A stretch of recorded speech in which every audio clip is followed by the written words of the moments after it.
Servet Bey merhabalar, hoş geldiniz öncelikle. Cumhuriyet Halk Partisi bugün partiye kayyum atanmasını engellemek amacıyla 21. olağanüstü kurultayı yapıyor. Bu konu hakkında ne düşünüyorsunuz? Şu an büyük bir gün bizim için. Biliyorsunuz zaten kayyum amacıyla biz bu kongreye geldik. Evet.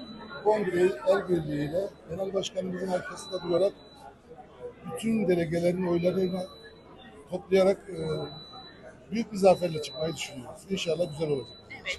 İki tane daha genel başkan adayı var, aday adayı var daha Doğru. doğrusu.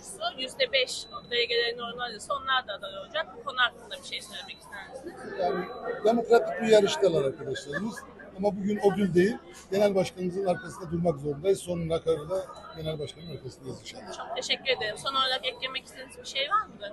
Hep birlikte bu günleri aşıp iktidara yürüyoruz inşallah. Teşekkür ederiz. Her şey çok güzel olacak. Ekrem Başkan'ın deyimiyle. Teşekkür ederiz. Teşekkür Sağ ederim. olun. Sağ olasınız.